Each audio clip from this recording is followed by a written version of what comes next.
Lo único no es que se atravesó la fiscalía. Hoy yo me atrevo a sostener lo siguiente: no es posible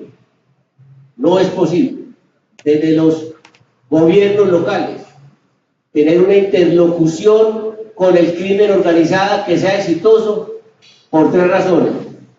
Porque no hay una política criminal nacional que nos señale cuáles son los derroteros, las vías, los límites y los responsables de implementar una política de negociación y sometimiento a la justicia, porque hoy ese asunto no está en la agenda nacional. Lo que está en la agenda nacional hoy es el fin del conflicto armado con las FARC y la implementación de los acuerdos.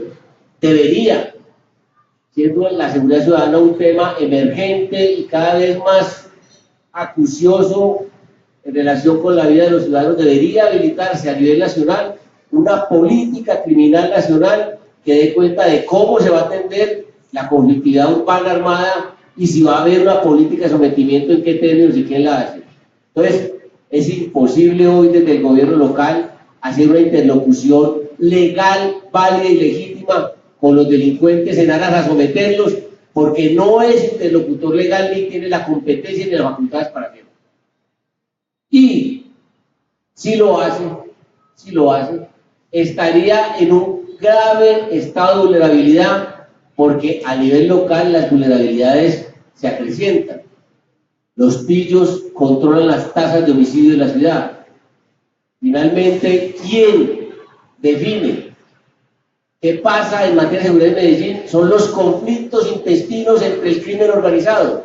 Si el crimen organizado tiene acuerdos internos y alianzas que le permite mantener la exacción de rentas ilegales sin mucha violencia, no hay violencia en la ciudad. Cuando el crimen organizado quiere levantar los indicadores y los índices, sobre todo de homicidio en la ciudad, lo hace a voluntad.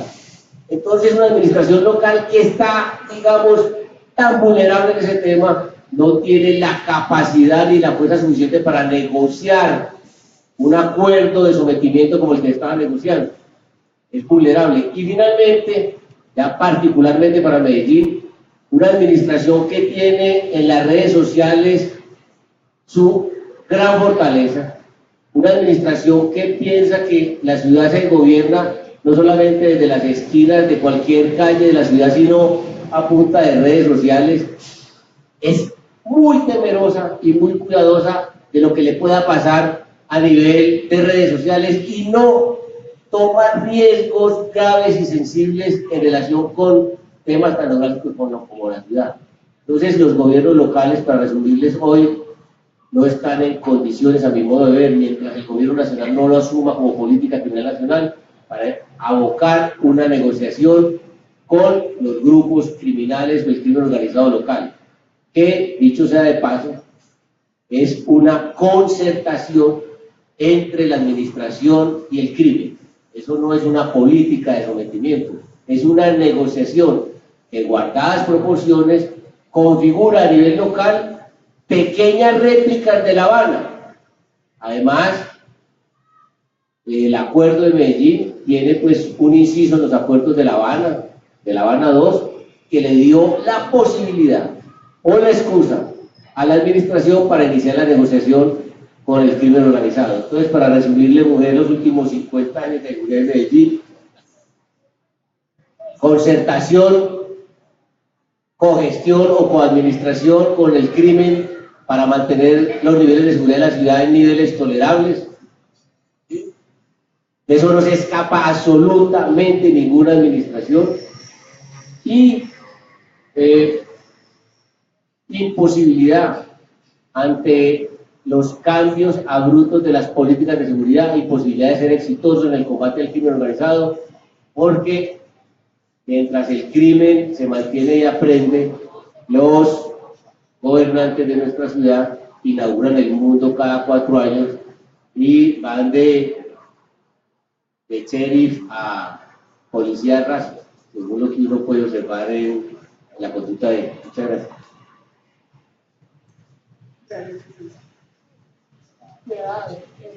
Cuéntanos cuáles han sido los principales hallazgos que ustedes tuvieron informe, el último informe de Medellín, cómo vamos, y me gustaría que nos hablaran un poco de cuáles son los enfoques del Plan Integral de Seguridad y Convivencia y cómo el Plan 500, que define cuáles son las inversiones para justicia y seguridad en la ciudad, conversan con esas prioridades que al menos están en el discurso. Buenas noches, gracias por la invitación a ustedes. Un saludo para todos. Yo quisiera referirme al punto 1 y también al punto 2 de Jesús antes de arrancar. Pues sí, antes de contarles un poquito qué es Medellín, cómo vamos la metodología para poner en contexto. Estoy de acuerdo con el punto 1 de Jesús y nosotros lo resumimos desde hace varios informes de calidad de vida en la petición permanente de las administraciones municipales de que evalúen la política. Y esto en seguridad no es la excepción. En seguridad lo venimos diciendo desde tiempo atrás, se idean programas, proyectos, algunas veces con un nombre cambiado, pero en esencia haciendo lo mismo, y nunca se evalúa. Se pasa de una política a otra sin evaluar efectivamente qué fue lo que pasó, qué tanto impacto tuvo en la ciudad. Entonces yo estoy de acuerdo con eso que menciona Jesús. Creo que no, el caso pues de la no continuidad no se da para todos los sectores, por fortuna. Hay programas y proyectos que han avanzado a lo largo del tiempo y creo que eso ha permitido que en muchos casos seamos ejemplo. Por ejemplo, en la atención a la primera infancia, con un programa como Buen Comienzo, que arrancó en la alcaldía de Sergio Fajardo como un programa piloto muy chiquito, que luego Alonso Salazar escaló y que ha proseguido los siguientes gobiernos. Yo creo que hay unos programas exitosos donde ha habido continuidad, no así en seguridad, estando de acuerdo entonces con Jesús en ese primer punto. Y en el segundo yo lo voy a picar un poquito, pero espero la respuesta después, porque Jesús fue secretario de gobierno durante Alonso Salazar y él dice que no ha habido excepciones. Entonces yo sí quisiera que él nos compartiera un poco cómo vivió esa experiencia desde la Secretaría de Gobierno. Yo creo que como ciudadano, como ciudadana en este caso, y ustedes como ciudadanos, pues quisieran conocer un poquito más de esos intrínculos y ya que él no lo menciona, que nos lo cuente, cómo funciona. Bueno, ahora sí, arranco entonces con mi presentación, lo que me has preguntado. En primer lugar, el programa Medellín Cómo Vamos es un programa privado, llevamos ya, ese es el año 11 de trabajo en la ciudad. Nos concentramos en hacer seguimiento a la calidad de vida. Seguridad es uno de los temas prioritarios dentro de nuestro análisis, está en lo que nosotros denominamos los activos de las personas, junto con educación, salud y empleo. Seguridad ciudadana estaba ahí, hacemos seguimiento a través de datos objetivos que provienen de fuentes oficiales y son de los que yo vengo a hablar aquí, y de pronto ahí le vamos mezclando algunos indicadores de percepción ciudadana que los logramos tener a través de una encuesta de percepción que hace el programa. Más recientemente el DANE está haciendo una encuesta de seguridad y convivencia para 28 ciudades en el país y de ahí extrajimos algunos indicadores. Y quiero aclarar que en ese caso no son de percepción, son de condiciones objetivas reportadas por los ciudadanos. Este último informe de calidad de vida que presentamos a la ciudadanía el 23 de junio en un espacio que se llama Mesa de Trabajo con el Alcalde, yo les vengo a contar algunos de los resultados como más importantes. Vuelvo y reitero, nuestra metodología es hacerle ese seguimiento de indicadores de carácter objetivo y subjetivo y analizamos esa información en unos espacios que se llaman mesas de trabajo temáticas con expertos. Por ejemplo, Jesús ha estado en varias, cuando fue secretario de gobierno, también estuvo en la presentación de resultados de encuestas de percepción de Medellín. ¿Cómo vamos? Conoce un poco la metodología. Y también tenemos entrevistas a profundidad con expertos donde analizamos esa información. Entonces nos apoyamos en los expertos para analizar esa información. Esto es muy importante decirlo acá. Bien, el año 2016 para Medellín no fue muy positivo en materia de seguridad. Recuerden que nosotros veníamos en el año 2015 de la tasa más baja de homicidios en la ciudad en los últimos, no sé Jesús, pues desde que tenemos registro histórico realmente, una tasa de 20,1 y en el año 2016 tuvimos un incremento del 6,8%, llegamos a una tasa del 21,5%.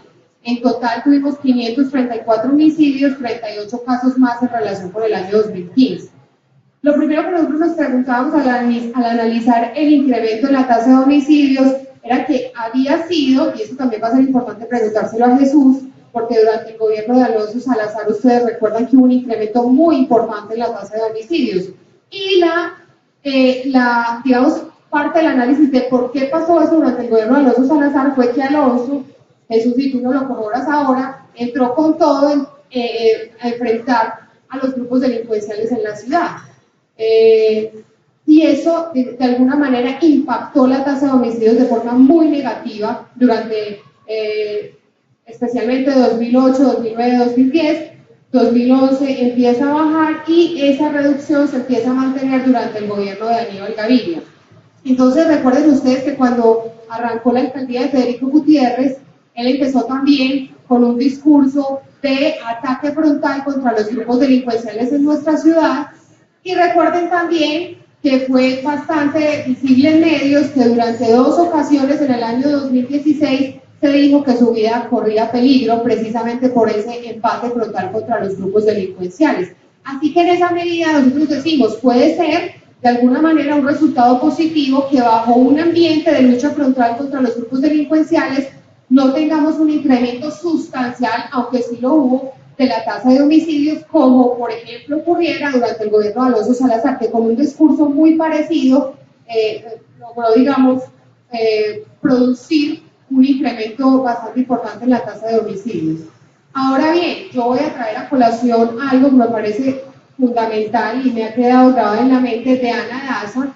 Ana Daza es una investigadora de la Oficina de las Naciones Unidas contra el Delito y la Delincuencia, contra el delito y el narcotráfico, perdón, y ella afirma una cosa muy importante, haciendo el análisis histórico de muchos indicadores, no solo los homicidios en la ciudad de Medellín, y reconociendo también, y será otra pregunta que le haga a Jesús frente a la que menciona, reconociendo que Medellín es una de las ciudades, y no la ciudad en Colombia, que ha ideado más posibles programas, proyectos para mejorar la seguridad en la ciudad. O sea, ha habido un reconocimiento no solo de ella como investigadora, sino de muchos otros expertos que han participado en nuestra mesa, que en Medellín desde la institucionalidad realmente se ha trabajado mucho y de forma en algunas cosas, en algunos, digamos, momentos innovadoras para luchar contra la delincuencia.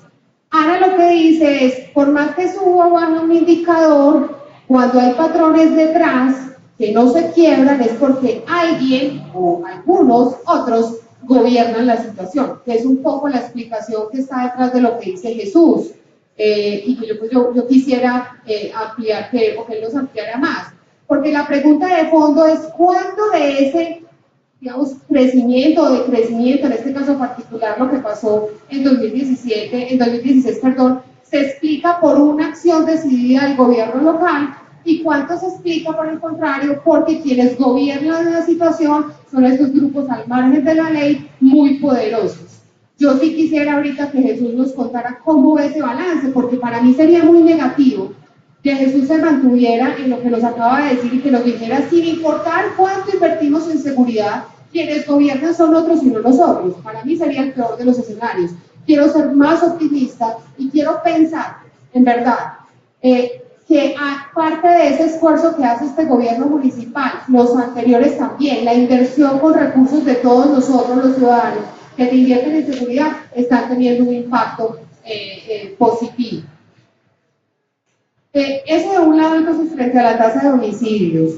Frente a la inversión en seguridad, ¿cuánto dinero estamos invirtiendo? Medellín, nosotros hacemos un análisis de la inversión, de los gastos de inversión desde el 2008 al 2016, porque es, digamos, la información histórica que tenemos para comparar con otras ciudades, y encontramos que Medellín es la ciudad que ha invertido más, tanto en términos globales como en términos per cápita, por habitante, en seguridad ciudadana. Incluso en el año 2016, cuando hubo un decrecimiento en la inversión porcentual en seguridad, llegamos a un 2.9% del total de los recursos de inversión se fueron a seguridad, 1.3 puntos porcentuales menos que en relación al año anterior. Y ahí brevemente, pues para no expandirme demasiado en esto, la ciudad tuvo un contexto de inversión social menor el año pasado, pasamos de un promedio de 85% de los recursos totales del municipio que iban a inversión social, bajamos al 80%, y uno de los sectores que más sufrió esa reducción fue seguridad. En principio parece paradójico, porque recuerden ustedes que el alcalde Federico Gutiérrez en campaña puso la seguridad como uno de sus puntos más importantes. Entonces uno esperaría que de hecho se incrementara la inversión proporcionalmente hablando, se redujo y en parte fue porque se proyectó un presupuesto más o menos de unos 160.000 millones y la ejecución fue muy por debajo, fue cercana a los 100.000 millones. ¿Por qué se explica esto? Se explica porque la inversión en tecnología en 2016 se redujo. De la mesa de trabajo de seguridad ciudadana que tuvimos en marzo, donde asistió el alcalde y asistió el secretario de gobierno, en su momento el doctor Gustavo Villegas, de seguridad, perdón, ya el gobierno tiene otras funciones, que ahorita hablaremos de eso. La respuesta fue, hubo como una especie de pausa en la inversión en tecnología, pero no digamos como los expertos que han aconsejado y eso, reduzcamos la inversión en tecnología, que hay otras formas más inteligentes de invertir, sino porque se dieron cuenta que la tecnología que estaban usando realmente era muy inefectiva. Lo dijeron así en la mesa, más o menos un 10% de los delitos podían ser evidenciados a través de las cámaras, o sea, una inefectividad bastante alta de la inversión en las cámaras. Y bueno, acá me dicen que no, ahorita lo discutimos, y la inversión para este año se piensa, digamos, en una tecnología mucho más sofisticada. O sea que la administración está de nuevo planteando que prioritariamente la inversión debe ser en tecnología, una tecnología, digamos, cada vez más sofisticada.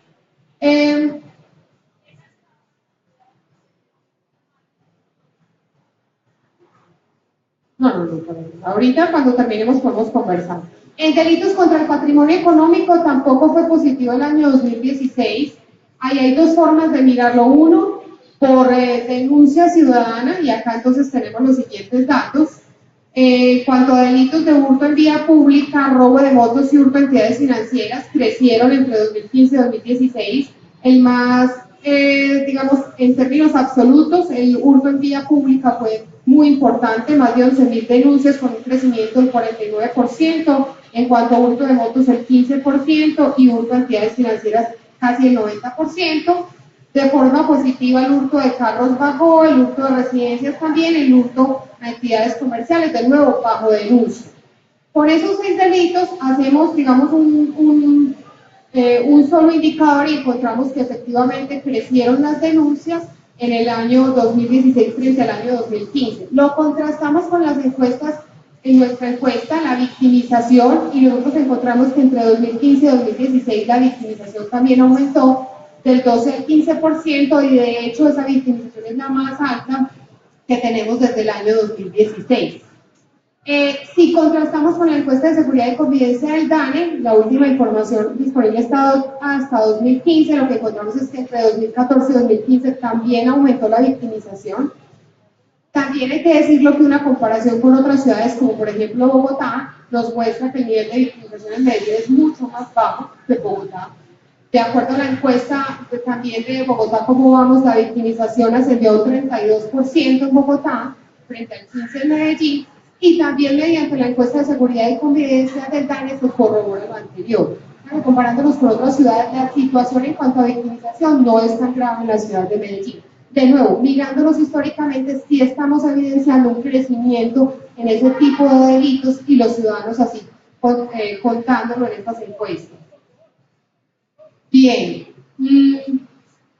preocupa el tema, tú lo mencionabas al inicio, de la comuna La Candelaria en la cual nos encontramos. ¿Por qué? Porque la apuesta desde el Plan Integral de Seguridad y Convivencia en la anterior administración, con la definición de la política pública de seguridad y convivencia al finalizar la anterior administración, tenía como uno de sus elementos centrales algunas estrategias como las de segmentos de vía. Se busca mirar dónde son los sitios donde hay mayor delito, sea de carros, sea de viviendas, sea de vía pública, pues se concentra la acción estatal en esos sitios y busca obviamente reducir en esos sitios la delincuencia. ¿Qué pasa con La Candelaria? Nosotros hicimos un análisis de 2010 a 2016 en las muertes violentas y encontramos que históricamente La Candelaria en ese periodo concentró el 13% de las muertes violentas, pero en 2016 ascendió al 19%. Lo mismo los delitos contra el patrimonio económico. 4 de los más impactantes, que son el delito de robo en vía pública, el hurto de motos, el hurto de automóviles y otro que en este momento se me escapa, concentraron históricamente en el periodo 2011-2016, ya les voy a decir,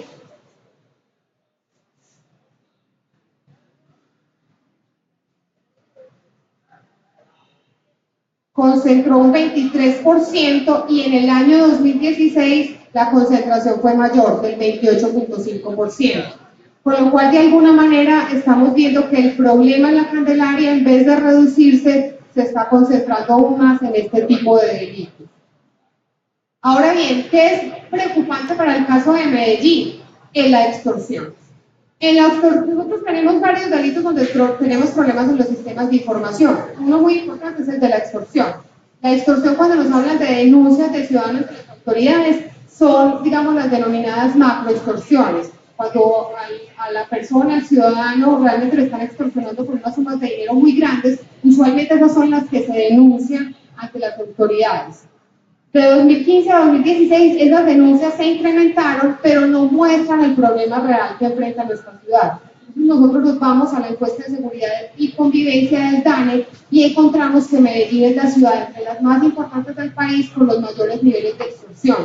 Los cálculos que hacen el DANE nos muestran para 2016 aproximadamente unas 50.000 personas mayores de 15 años dijeron que fueron víctimas de extorsión. Eso comparado con el año inmediatamente anterior nos muestra un incremento importante. El año inmediatamente anterior había sido 36.000. Aquí viene lo más, creo yo, lo más retador en materia de análisis para los especialistas, y es que aumenta la extorsión. Detrás de esto hay un control territorial importante, pero los homicidios se mantienen, digamos, en un nivel relativamente estable, y el desplazamiento forzado intraurbano por denuncia muestra una caída sustancial, lo cual en principio es bastante positivo, o sea, que haya menor desplazamiento, pero yo creo que la pregunta es ¿qué está detrás de esto? Un aprendizaje quizás de estos grupos delincuenciales, ejercen el control de otras formas, manteniendo este delito de la extorsión como una de sus principales fuentes de financiamiento, que nos lo dice así, por ejemplo, en nuestra mesa, el secretario de Seguridad en su momento nos decía que las rentas derivadas de la extorsión están en un nivel muy similar a las rentas que se obtienen por microextorsión. Así que yo creo que ahí hay un contraste que hay que analizar, cuál es el aprendizaje de estos grupos delincuenciales, porque de un lado tenemos un resultado positivo, menor desplazamiento. Recuérdense usted, Jesús, que en el gobierno de Alonso Salazar, justo en el año 2009 empieza a crecer sustancialmente las denuncias por desplazamiento forzado intraurbano. Veíamos un crecimiento de los homicidios y al mismo tiempo un crecimiento del desplazamiento forzado intraurbano. En nuestra encuesta de percepción vemos una correlación directa con lo siguiente. Nosotros preguntamos cuáles son los principales problemas de su barrio y nos identificaban grupos como combos en crecimiento altísimo desde el año 2009. 2006, 2007, 2008 era un porcentaje muy pequeño, yo acá traje las cifras como para recordar. En 2006 el 9% dijeron es un problema en mi barrio, en 2007 el 8%, en 2008 el 16%, 2009 el 36%, 2010 el 52%, 2011 el 54% y empieza a caer. Y empieza a caer el desplazamiento forzado intraurbano.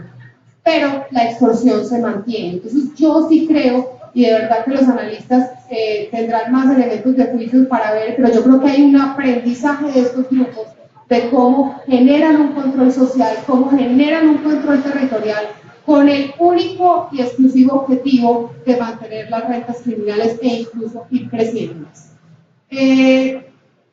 Ya para finalizar, en cuanto a convivencia, vuelvo a Ana Daza, ella en su concepto y también para esto de violencia intrafamiliar, lesiones personales, etc. El 2016 fue un buen año medido por las denuncias de los ciudadanos. Bajaron las lesiones no fatales como tasa por 100.000 habitantes, bajó la violencia intrafamiliar frente al año inmediatamente anterior, pero digamos que las cifras se mantienen cuando uno ve históricamente y no hemos logrado reducirlas. y se mantienen la mayoría de patrones, excepto uno en violencia intrafamiliar, y es que la participación del maltrato a menores viene reduciéndose desde el año 2006 hasta acá. Cuando uno analiza estas cifras, lo que observa es que cada vez participan menos y adicional el número absoluto también. De resto se mantienen los mismos patrones. Para finalizar, de la última mesa de trabajo que tuvimos nosotros con la alcaldía en marzo, nosotros tenemos, digamos, unas recomendaciones a la administración con base en lo que discutimos en esos espacios con los expertos. Una muy importante es revisar la inversión en tecnología, porque del mismo análisis que hace la alcaldía, pues la mayoría de denuncias vienen por los ciudadanos, no necesitan de la tecnología. Y como les decía, cada vez hay una mayor inversión en tecnología que cada vez va a requerir mayores esfuerzos en términos de inversión pública para mantener frente a esa actualización que se requiere cuando se invierte en tecnología. Otra cosa muy importante es que el análisis que hacíamos en el gobierno anterior, cuando se creó la Secretaría de Seguridad, recuerden que solamente teníamos una Secretaría de Gobierno, se crea una Secretaría de Seguridad y adicional entre las 6 vicealcaldías que se crearon, tuvimos la Vicealcaldía de Seguridad y Convivencia. En esta administración se desmontan las vicealcaldías y hay una reconfiguración de las Secretarías de Seguridad y de Gobierno. Exacto, la de Gobierno ya realmente no tiene funciones en cuanto a seguridad y convivencia. Esa secretaría es pensada más como un relacionamiento entre las alcaldías, casi que como una gran vicealcaldía, entre las secretarías, perdón, y el consejo, sí, el relacionamiento con el consejo. La Secretaría de Seguridad se recarga de muchas funciones, por ejemplo, todo lo relacionado con derechos humanos, con espacio público, aunque con algunas funciones pues por fuera, no necesariamente todas al interior de la Secretaría de Seguridad. Y ahí hacemos unas recomendaciones, revisen esa reconfiguración porque parece una carga demasiado alta para una sola secretaría, y la recomendación de los expertos en la mayoría de las mesas que hemos tenido desde la creación de esa secretaría fue positivo en cuanto hay una, digamos, un fortalecimiento de la burocracia necesaria para afrontar, por ejemplo, la política pública de seguridad y convivencia que se construyó en la anterior alcaldía.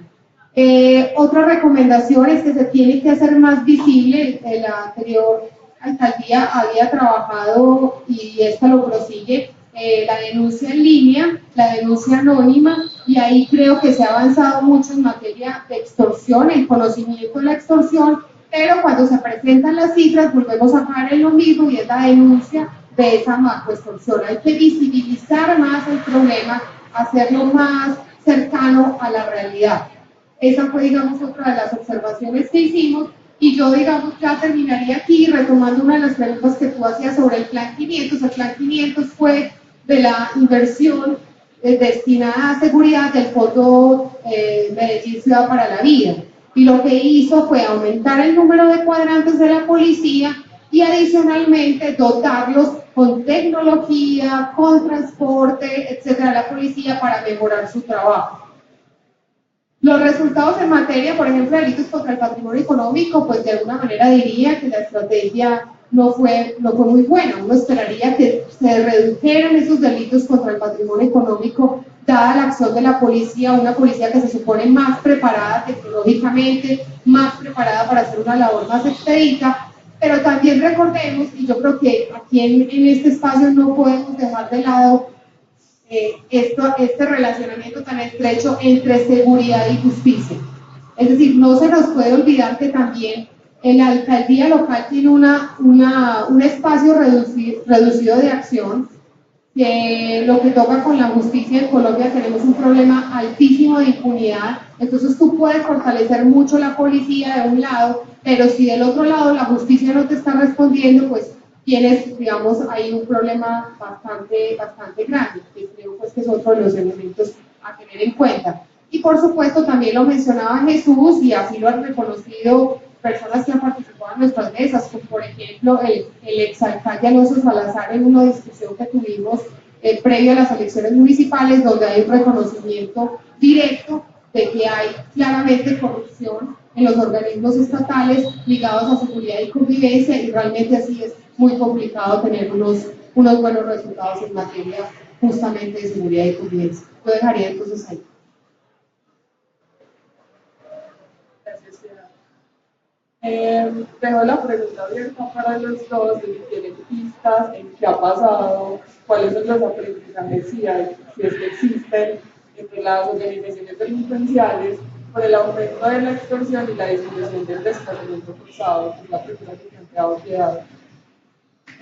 La tasa de homicidio a jóvenes en Medellín es dramática. Es del 40, en el 2016 fue el 49% del total de los homicidios. ¿Qué está pasando con los jóvenes? Esta pregunta es para Gutiérrez. ¿Y qué está haciendo la administración para evitar que los jóvenes sigan siendo las principales víctimas de esto? Bueno, hay algo que olvidé mencionar al inicio de esta conversación, y es que nosotros invitamos reiteradamente a la alcaldía de Medellín a sentarse acá con nosotros. Nunca tuvimos respuesta, pero por aquí estoy viendo a Andrés Preciado, que trabaja en la Secretaría de Seguridad. Si quiere sentarse acá con nosotros, bienvenido. Buenas noches. Yo celebro un poco el tono de esta conversación, sobre todo por algunos asuntos que han dicho ustedes dos, que me llaman poderosamente la atención y que creo que es necesario abordar. Si me preguntas a mí, ¿qué está haciendo la alcaldía para evitar la muerte de jóvenes? Pues uno podría ser muy simplista y resolver la pregunta de una manera real, ¿cierto? Gustavo Villegas venía haciendo concertación con las bandas y uno la resolvería y uno dice, esa sería la política, pero eso tiene que ver más allá. Pero antes de llegar a ese punto, yo quiero retomar varias afirmaciones de mis dos contertulios para hacer memoria, porque yo creo que el caso que nos convoca hoy, el caso que nos genera toda la discusión sobre Gustavo Villegas, nos obliga a hacer memoria y a pensar la ciudad desde el 2003, cuando se desmovilizó el bloque Cacique Nutibara de la SAUCE. Yo creo que ahí hay que ponerlo, y lo quiero poner ahí. Y quiero partir por un asunto que muchos de los que están aquí presentes, que fuimos compañeros de trabajo en el IPC, que fuimos compañeros de calle con la Personería de Medellín, que participamos de muchas actividades después del 2005, que yo regreso al país, entro al IPC, vivimos y sentimos, padecimos y discutimos. Y yo creo que el primero que hay que decir aquí es que Medellín, contrario a lo que hoy reconoce Jesús Ramírez, hoy Medellín vivió bajo la política del negacionismo, el crimen en la ciudad, y eso se dio con Fajardo, eso se dio con Salazar, eso se dio con Aníbal, y eso un poco se está dando en mucha menor medida con Federico. Pero recuerden ustedes que siempre la alcaldía desde Fajardo y Salazar lo negaron todo. Aquí no pasa nada. Aquí con las autodefensas desmovilizadas las tenemos muy claras, las tenemos identificadas, sabemos dónde viven, sabemos en qué trabajan. El programa de paz y convivencia, eso es un éxito total, lo recogió la ACR, ese es el modelo nacional. Pero cuando muchos activistas en derechos humanos y muchos periodistas por ahí alternativos insistíamos en que aquí había una puerta giratoria del crimen, nos quitaban hasta el saludo, ¿cierto? Yo recuerdo, y por eso es que es bueno hacer memoria para que tengamos las cosas claras. Yo recuerdo que una de las primeras notas que hice en el IPC en mayo del 2005 llamábamos la atención de un colectivo de ONGs que venían siendo amenazadas, extorsionadas, y Alonso Salazar nos llamó mentirosos. Y la realidad, mucho tiempo después, nos dio la razón. No es cierto, y yo lo digo con todo el respeto, doctora, que los índices de criminalidad que se dieron durante el gobierno de Alonso Salazar se debía al ataque que él hacía desde la alcaldía, porque eso es una paradoja. O sea, ¿cómo es que yo ataco el crimen y se me elevan los homicidios? Los homicidios, y eso lo podemos evaluar, los homicidios en Medellín en 2008, 2009, 2010 crecieron por la disputa interna que había en la oficina de Envigado una vez fue extraditado alias Don Berna. Y lo que se fue una disputa interna, lo que dice Jesús Ramírez. Aquí muchos niveles de violencia se determinan no por la acción del Estado local, sino por la determinación de los grupos armados urbanos de enfrentarse o calmar la cosa. Por tanto, ahí hay un principio que hay que tener también claro, ¿cierto? Aquí y ahora lo recordábamos antes de empezar aquí con Rafael, ¿cierto? El término donbernabilidad, hoy, cuando vemos el caso de Gustavo Villegas, es una constatación de su existencia. Y eso sí, no lo pueden negar. Y no lo está negando Chucho. Está diciendo, todos los gobiernos acordaron con las bandas. Yo también, doctora, quiero saber cómo Chucho va a explicar como secretario de gobierno cuáles fueron los acuerdos durante la alcaldía de Alonso Salazar. Porque sí me parece importante que lo diga. Fue funcionario de la alcaldía, manejó nuestros impuestos y no puede ser posible que con nuestros impuestos se cogobierne con la criminalidad. Yo creo que como ciudadanos hay que comenzar a pensar así. O sea, ¿cómo es que yo le pago a funcionarios para que vayan a hacer acuerdos que digan, matemos poquitos jóvenes, ¿cierto? Matemos poquitos. Eso no tiene sentido. Pero yo sí quiero referirme a la política del negacionismo porque eso dejó muertos y muertes muy tristes. Yo me acuerdo que también en 2007 la Defensoría del Pueblo lanzó una alerta, un informe de riesgo sobre la Comuna 13. Alonso Salazar, Sergio Pájaro negó a rajatabla junto con Alonso Salazar como secretario de gobierno.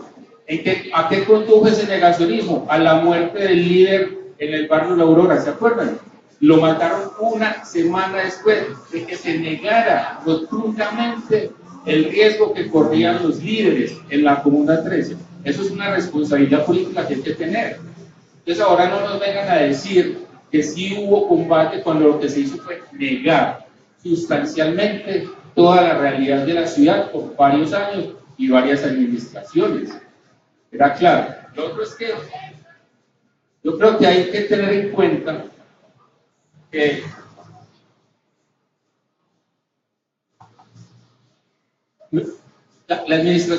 las autoridades locales, por varios años, y eso yo lo calcularía desde la década del 90, no ha tenido la hegemonía en la ciudad de Medellín sobre la seguridad.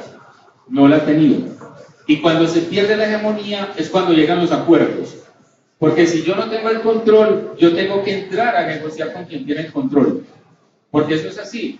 Ahora, lo que hay que preguntarse es por qué las sucesivas administraciones municipales no han podido tener la hegemonía del mundo, de la ciudad en materia de seguridad. ¿Qué es lo que ha faltado? ¿O qué es lo que se ha permitido? Uno podría pensar que claro, que es un estado débil, que es una ciudad con pocos recursos, pero cuando uno mira la seguridad de Medellín, resulta que Medellín es una ciudad que dispone de muchos recursos. Por tanto, habría que preguntarse si esos dispositivos que no se atacaron en su momento eran funcionales a una política nacional para contrarrestar algunos fenómenos criminales de izquierda que había en la ciudad.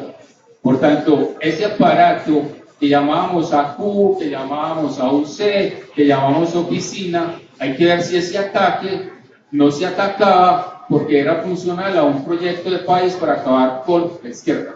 Esa pregunta creo que también cabe en este escenario y cabe cuando hagamos memoria sobre la seguridad y por qué el Estado local no ha tenido hegemonía sobre la ciudad y el control total del territorio cuando se ha invertido tanto y tanto y tanto y esa inversión no ha redundado en nada.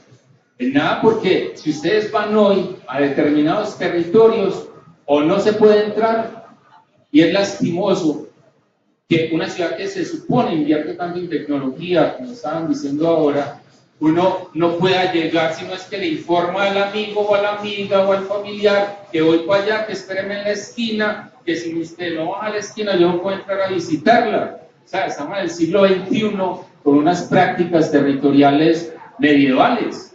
Ya, eso no tiene sentido. Hay que preguntarse qué está pasando hoy con los programas sociales barriales que se están quedando literalmente sin gente.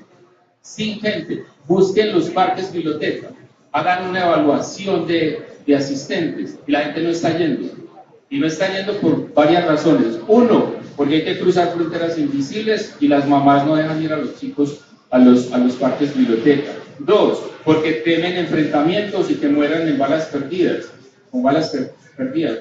Tres, porque hay un control tan férreo que la gente decide no salir de sus casas. Aquí hay barrios que se están encerrando a las 5 de la tarde.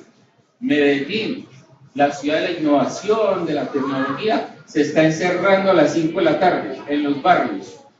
Entonces, yo creo que algo tiene que estar fallando para que las situaciones permanezcan en el tiempo. A uno le dicen, claro, y va a salir el alcalde, que es obvio que la alcaldía no iba a venir a esto, que la alcaldía no discute, la alcaldía no se enfrenta a la crítica, la alcaldía solo se enfrenta a la adulación, solo le gusta la lisonja. Si aquí traemos a la alcaldía y la vamos a elogiar, vendría, sin lugar a dudas. Pero a uno no le pueden decir que la política de capturas es la política criminal de una ciudad, porque es que la captura no genera desarticulación. Lo que demuestra la historia de la ciudad de Medellín en los últimos 30 años es que el crimen organizado se reproduce, se recicla. Y entonces, ¿qué es lo que falta para atacar el problema que ya se nos está volviendo, si no ya es desde hace mucho tiempo cultural? ¿Cierto? ¿Cómo atacamos un fenómeno de la cultura y la ilegalidad a punta de un helicóptero, a punta de capturas, pero le vamos restando la plata a la inversión social para meterle en la tecnología? Y entonces supondremos entonces que la cultura y la ilegalidad la vamos a resolver con robots o con cámaras o con helicópteros, ¿cierto? Aquí alguien decía un chiste hace días muy simpático que ¿para qué secretario de seguridad si tenemos un helicóptero de 12.000 millones de pesos? Necesitamos el secretario de seguridad, ¿cierto? Yo creo que también hay que hablar y definir muy bien, cuando vayamos a hablar de seguridad en Medellín, de qué tema estamos hablando. Aquí hay gente que se siente muy segura en los barrios, ¿cierto? Están seguros, dejan sus puertas abiertas, salen, entran, pero ¿quién les está proveyendo la seguridad? ¿Es el Estado? ¿Es la policía? Ahí hay un problema que tenemos que resolver. ¿Quién provee seguridad en los barrios? Lo otro es que a mí me preocupa toda esta discusión con Villegas y demás, ¿cierto? Es la debilidad institucional que creó el caso Villegas. Porque si ustedes miran todo lo que se ha dicho en prensa, no hay una postura clara de dos instituciones claves en el manejo de la seguridad, ni de la policía ni de la fiscalía. ¿Qué piensa hoy el comandante de Policía Metropolitana del Valle de la Aburrá cuando el secretario de Seguridad, con quien se sienten en los consejos de seguridad, le decía a los bandidos recuperen los carros y no se lo decía a la policía? Yo creo que hay una fractura de la confianza, pero esto debe ser intuitivo, lo aclaro, una fractura de la confianza de la policía hacia la alcaldía. Y lo otro es la preocupación que subyace toda la discusión de fondo que hay en el caso Villegas sobre el sometimiento, porque también es clara una división de la fiscalía en cuanto a cómo se debe manejar el tema de la seguridad en Medellín. Un sector de la fiscalía, desde octubre del 2015, venía haciendo negociación de sometimiento con gente de la oficina de Envigado, y eso es claro, lo supo el gobierno de Aníbal Gaviria terminando, y lo supo el gobierno de Federico Gutiérrez empezando. Eso era claro, había una necesidad de conversar con esta gente, de ofrecerle desde la fiscalía y desde el sistema judicial beneficios para que se aclimatara un poco la seguridad en Medellín. Pero había otro sector de la fiscalía que no le gustaba el tema del sometimiento e interrumpió en febrero del 2016 todas las negociaciones. Producto de esa división y de esa discusión interna es todo el caso Villegas. Y yo creo que ahí también debemos pensar en cómo se está articulando la policía, la fiscalía y la alcaldía en términos de seguridad ciudadana, ¿cierto? Porque le atribuimos todo a la fiscalía, le atribuimos todo a la alcaldía, pero ojo, la alcaldía tiene limitaciones judiciales, ¿cierto? Le atribuimos que es que la alcaldía no funciona, pero también hay que preguntarse por cuál es la situación hoy de la policía metropolitana. ¿Es una policía transparente? ¿Es una policía suficiente? ¿O es una policía donde también hay muchos casos de corrupción y eso impide que se ataque de manera frontal, decidida y eficiente la criminalidad en la ciudad? Entonces, yo sí creo que es preocupante. Para terminar, yo no me quiero extender mucho, lo que dice Jesús Ramírez y su reconocimiento a que aquí sucesivos gobiernos locales han negociado con la criminalidad, ¿cierto?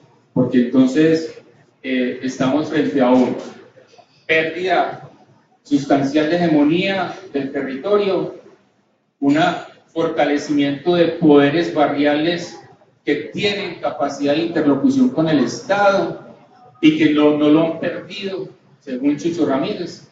Y también recuerdo que si ustedes hacen un recuerdo, lo que mató a esta ciudad, y yo sí creo que en eso no me equivocaría, lo que mató a esta ciudad fue que desde el mismo momento en que se comenzó a percibir el reciclaje paramilitar en los barrios de la ciudad, se comenzara paralelamente a negar.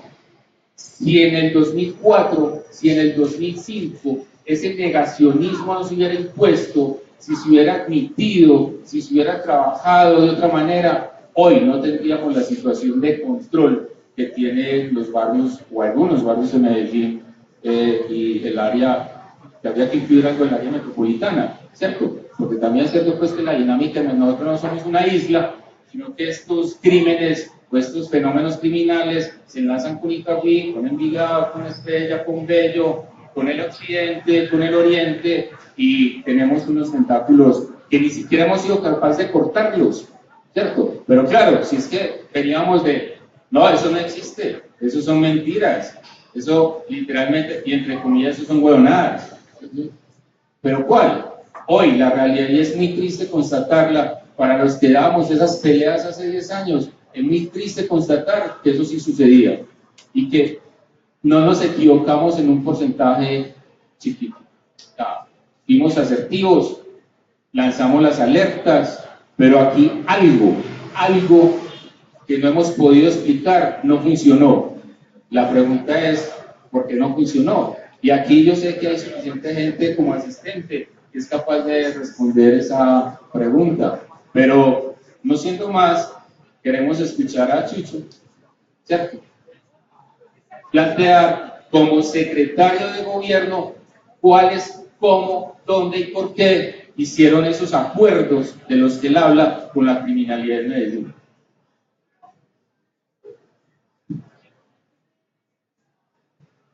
Bueno, sentarse al lado de este hombre es peligroso porque muerde al más cercano. Mire, el tema es el siguiente. Cuando yo hago la afirmación de que todos los gobiernos locales han de alguna manera negociado con los delincuentes, no me refiero solamente a la negociación en términos latos, sino también a la formulación de políticas que tienen que ver con el apaciguamiento, con enviar mensajes a los delincuentes para que los delincuentes hagan menos duro y más pasivo. A eso me refiero. Es claro que para reiniciar con la historia que nos comentaban aquí de la negociación con el bloque Cacique Nutibara, es claro que el aumento de homicidios en el primer y segundo año de Alonso se debió fundamentalmente a la extradición de don Berna y del grupo de paramilitares que mantenían sobre la ciudad un status quo que permitía y le permitió al gobierno anterior a Alonso Salazar mostrar niveles de seguridad que tenían que ver de manera determinante, aunque no exclusiva, con la gobernabilidad. Cuando extraditan a don Berna, los niveles de homicidio en la ciudad, en el 2009, que nos subieron a 96 homicidios por 100.000 habitantes, nosotros recibimos la ciudad con 35, 36 homicidios por 100.000 habitantes de Fajardo, que estaba unas cosas subregistrado porque la estadística de homicidios de Fajardo era de la policía y la policía siempre subregistra. Cuando en el 2009 terminamos el año, había 96 homicidios por 100.000 habitantes. Esos homicidios eran causa directa del enfrentamiento entre fracciones de la oficina de Envigado por la hegemonía y el control de la criminalidad en la ciudad. En el 92, extraditado el capo de todos los capos, que era don Berna, y sin la excusa de que el buen comportamiento de los delincuentes generaba la posibilidad de que don Berna en 8 años saliera libre, que era lo que lo mantenía él, digamos, en ese pacto tácito de seguridad para la ciudad, lo mantenía él vivo. Sin ese señor y con las fracciones en disputa por la hegemonía y el control del crimen en la ciudad, los crímenes se reventaron. Entonces, Juan Diego, para matizarte, hombre, tus inquietudes, durante el gobierno de Alonso Salazar hubo 2 circunstancias que no permitieron que la política de apaciguamiento y diálogo de los gobiernos anteriores tuviera la intensidad, la fuerza y la presencia que tuvo antes. Esas 2 circunstancias fueron que Alonso rápidamente en su administración cortó vínculos con la Corporación Democracia, y vos sabés que así fue, y todos sabemos que así fue, lo de Don Job, todo eso fue una clara ruptura de Alonso con la oficina, con la gente con el brazo político de la oficina, que era la Corporación Democracia, así lo han reconocido los fiscales y jueces de esta ciudad. El brazo político y el interlocutor de la administración pasada. Y 2, extraditaron a don Berna y todos los pillos empezaron a matarse por tener el control de la ciudad. En ese escenario era muy difícil, y fue muy difícil, querido Juan Diego, negociar como se negoció en gobiernos anteriores con los pillos para que la ciudad estuviese con los niveles de homicidios manejables para poderla vender como la ciudad innovadora o la ciudad más educada o como se ha vendido siempre esta ciudad. Entonces, esa circunstancia no permitió, no generó condiciones de negociación, diálogo o apaciguamiento que otras administraciones tuvieron con los pillos. Más, para tranquilidad de Juan Diego y ustedes, más nosotros sí tuvimos una circunstancia en la cual nos tocó, con presencia del personero delegado para los derechos humanos, que aquí lo veo, y la Policía Metropolitana, nosotros, o yo, me senté con la Cachona y el Costeño a buscar que el enfrentamiento en la Comuna 1, en Santo Domingo y en el Popular, bajara de intensidad, porque se estaban matando entre la banda de La Torre y la 34 de manera desmesurada. Los colegios y las escuelas no estaban yendo a estudiar, y yo, Juan Diego, por recursos públicos, me senté con el comandante del distrito de policía de la comuna número 1, con el personero delegado de derechos humanos y con el delegado de la Cachona y con el Costeño, a tratar de parar esos homicidios. Y lo paramos con un acuerdo que fue el siguiente: a partir de la ubicación de la policía en las zonas de frontera de los territorios que ambos controlaban, logramos parar el enfrentamiento entre ellos, y creo que hubo hasta un sancocho allá celebrando esa pacificación. Fue el único acuerdo al que llegamos con pillos en Medellín. Ya En la 8 no tuve esa posibilidad. No, pues no, hermana, porque lo contaría. ¿Yo qué problema tengo? No, pues, venga, cuéntelo.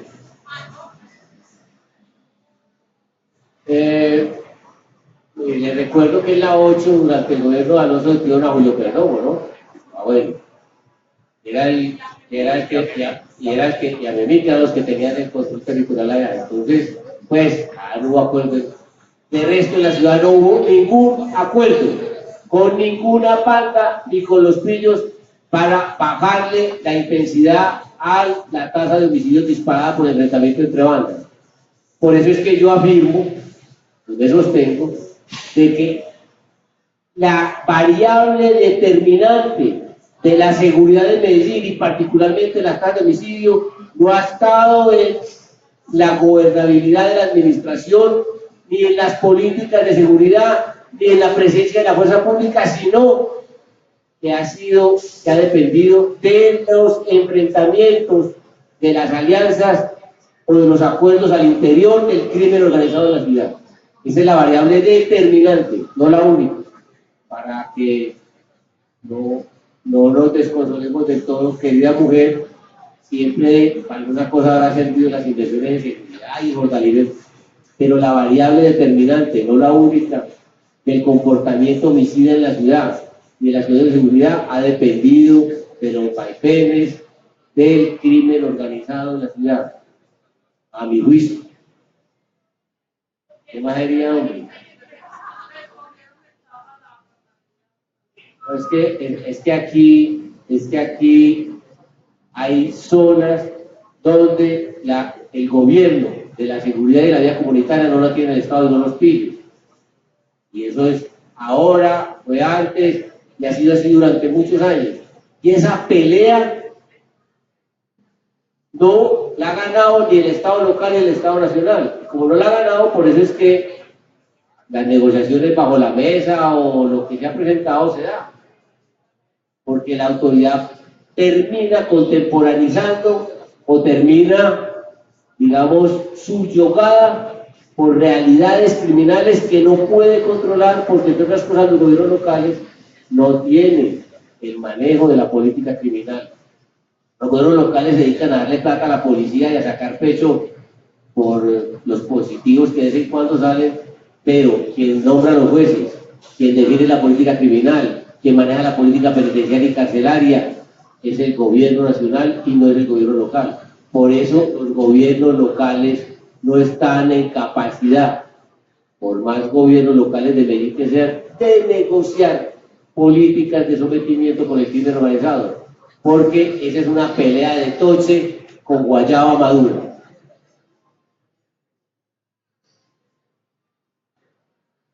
Las organizaciones criminales de esta ciudad han logrado construir una base social y territorial muy fuerte en lugares que han estado y en comunidades que han estado históricamente excluidas, abandonadas por el Estado. Ellos han logrado garantizar la justicia, la seguridad y muchas veces los medios materiales para la subsistencia, integrando estas comunidades en las dinámicas del mercado local y en las dinámicas del mercado internacional, porque esto ya sobrepasa lo nacional. Entonces, atacar esas estructuras criminales implica muchas veces enfrentarse también con los intereses de varias comunidades, de amplios sectores sociales, y estas organizaciones tienen el poder de imponer sus decisiones, muchas decisiones políticas, porque muchas veces han demostrado que tienen más poder que el Estado y han logrado permear los sectores más tradicionales de la economía y las instituciones estatales. Todo esto nos lleva a pensar a veces, a tener una mirada pesimista y a pensar que no hay salida. Varias personas dicen que la única salida posible a esto es la salida negociada. Yo le quiero preguntar esto a ustedes y a ustedes también, ya para pasar a las intervenciones del público, ¿cuál es la salida?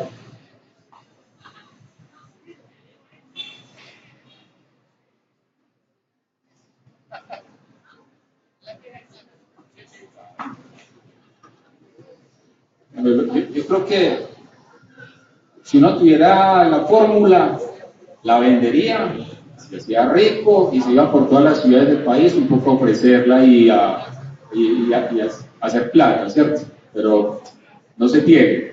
Pero se pueden tener algunas sugerencias. Yo creo que primero hay que repensar la ciudad y yo no estoy de acuerdo con la introducción que vos haces. Yo no sé si en Medellín es posible hablar de zonas abandonadas por el Estado. Yo creo que eso era en los 80s, por allá, pero sí hay hoy inversión sociales en los barrios. Claro, yo creo que la lógica y los fenómenos son mucho más allá de que los estados estén, de que haya territorios abandonados por el Estado.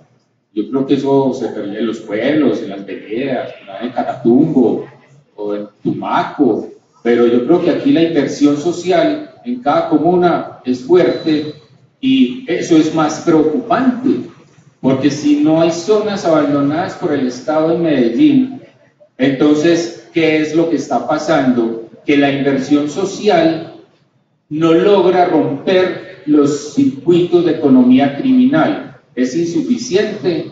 Recuerden que es un tema de competencia en los ingresos.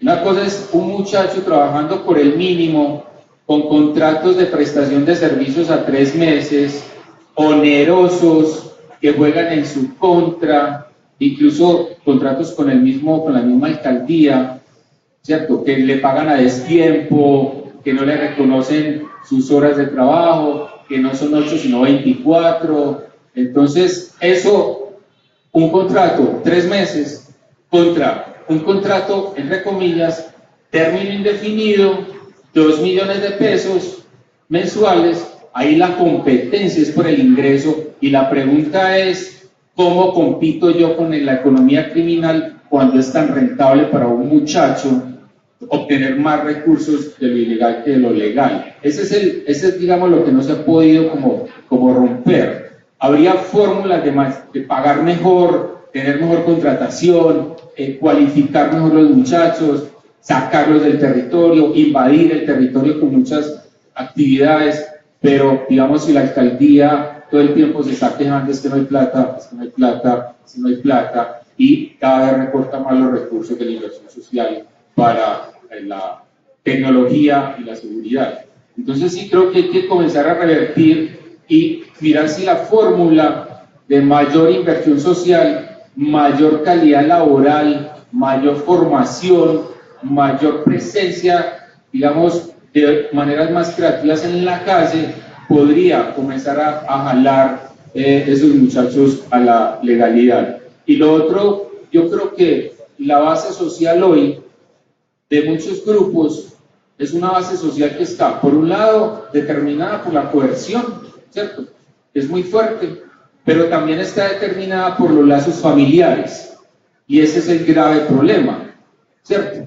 Porque muchas de las azonadas que ustedes han visto que se han registrado en la ciudad es porque las familias, que entre otras cosas son familias extendidas, salen en defensa del chico o de la chica que van a capturar. Entonces, ¿qué hacer con esa base social que es mi familia? O sea, es la familia del muchacho que tiene problemas penales, es la familia de la chica que tiene problemas con la justicia.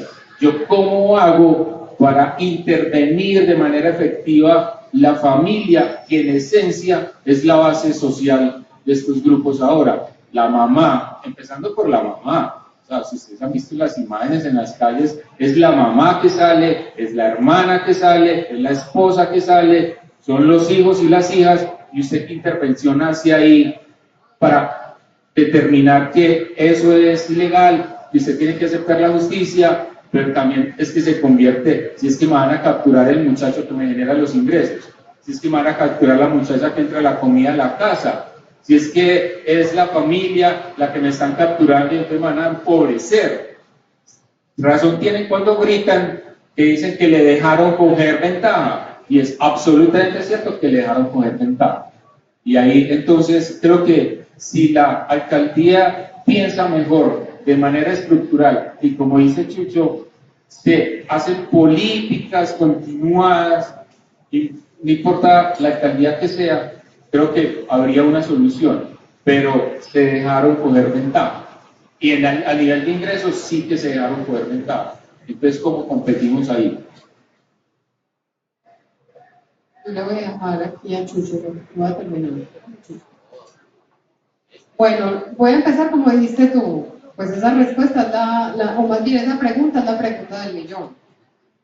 Después de escucharlos a ellos muy juiciosamente, la primera pregunta que uno tendría que hacer es: ¿y para qué estamos invirtiendo en seguridad si no tenemos el control? Por más que hagamos y hagamos, nosotros no estamos controlando la situación. Entonces, la respuesta a eso sería: ¿y qué tal si pensamos en una inversión de seguridad más desde un enfoque de inversión social? Tú decías, es que inversión social hay, sí, pero no es suficiente. Y yo creo que así lo han reconocido los sucesivos gobiernos, incluyendo este. Todavía las necesidades en las comunidades son latentes. Todavía tenemos altos niveles de pobreza extrema también de forma importante. El acceso, por ejemplo, a educación superior, todavía no tenemos un acceso, digamos, en condiciones de igualdad en la mayoría de territorios. Yo creería que hay que hacer como una especie de balance de qué ha pasado en materia de seguridad y volvemos al punto inicial, evaluar la política, que en eso no hemos avanzado absolutamente nada para poder tomar determinaciones en consecuencia, qué nos está sirviendo y qué no se está sirviendo. Invertir más en lo social, con estrategias, como decíamos en el último informe, de un conocimiento mayor del territorio, de cuáles son las bases de nuestra identidad, y también entender, esto también lo mencionaba Luis Salazar en esa mesa que les comentaba, y es que todavía nos falta mucho conocimiento de quiénes son aquellos jóvenes y hombres, mujeres que están participando en estos grupos delincuenciales. No sabemos cuántos son, no sabemos quiénes son, no sabemos cuáles son sus motivaciones, no sabemos, por ejemplo, su nivel educativo, no sabemos a qué aspiran. Yo creo que se requiere para hacer intervención entender quiénes son ellos y cuáles son sus motivaciones. Y a partir de ahí, generar una estrategia de zanahoria y garrote. Es decir, zanahoria es mayor inversión social, cada vez más focalizada, con mayor conocimiento, y aquellos que no quieren estar en la legalidad, pues el garrote tendrá que aparecer. Y ahí es importante mirar, aquí lo dijeron los dos amigos que están sentados en la mesa, Jesús y Juan, es fundamental, creo yo, en materia de garrote, entender que el gobierno local tiene unas limitaciones. Mucha de la inversión que se ha hecho en seguridad ha estado ligada, como decía, a ampliar el plan cuadrantes, a dotar cada vez más a la policía, pero ¿y qué nos da en retorno la policía? Entonces creo que la inversión que haga la ciudad para mejorar las condiciones de la policía tiene que estar supeditadas a resultados. Es decir, no se puede soltar plata sin estarle exigiendo resultados a la policía. Para resumir entonces, creo que nos tenemos que ir más por un enfoque de inversión social, de nuevo cada vez más focalizada, entendiendo más las motivaciones de esos jóvenes, adultos, hombres, mujeres que están en esos grupos delincuenciales, darles mayores oportunidades, y a aquellos que no quieran estar en la legalidad, pues habrá que darles garrote. Y en la medida de lo posible, vuelvo y digo, con unas estrategias que tengan de la mano a organizaciones como la policía, pero con resultados tangibles. No es darle la plata por darle la plata, que es un poco lo que ha sucedido. Si uno contrasta los recursos que se le han dado a la policía frente a indicadores como los que veíamos acá, delitos contra el patrimonio económico, pues realmente no estamos viendo en la práctica cuáles son los beneficios de esa inversión tan cuantiosa que se ha hecho en la policía, por ejemplo.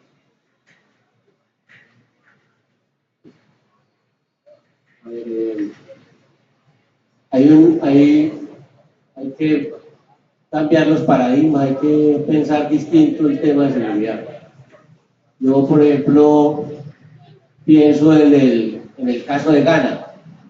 Gana es la empresa criminal más exitosa que tienen los paisas y es un ejemplo claro de emprendimiento criminal que se legaliza, genera empleo, paga prestaciones sociales y Gana se originó a partir de la cooptación violenta de las apuestas que ven en Medellín, de las pequeñas y medianas empresas de apuestas, fueron cotadas violentamente por la oficina de Envigado y ahí nació Gana, y hoy Gana es una empresa respetable que el activo hace los giros a todos los pueblos de Antioquia y tiene un logo parecido al CPM, y el gobierno departamental anterior hizo una auditoría con unos contadores y determinó que no había ninguna actividad rara. Entonces, hay que pensar en cómo se generan plataformas económicas para que los recursos del crimen organizado se legalicen y entren al torrente de la economía, no en forma de lavado de activos y en forma subrepticia, sino que entren abiertamente. Hay un reto muy grande, pero hay que pensarlo. Por ejemplo, yo, siguiendo esa lógica, yo me pongo a pensar en las comunas donde los combos tienen el control del territorio y además del control del territorio, el control de la venta de las arepas, la leche, los huevos y hasta de las gaseosas. Habría que pensar en cómo podemos hacer microempresas distribuidoras de esos productos que sean legales, con la gente que hoy lo hace ilegalmente, aliado con los mayoristas de la plaza de la con la otra bandola de la mayorista. Entonces, hay que reventar paradigmas.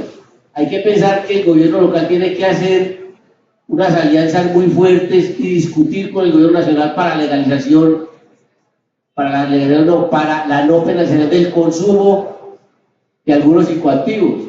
¿Para qué se persigue la marihuana? Eso lo que hace es fomentar el tráfico, el negocio de la venta de estupefacientes en la ciudad.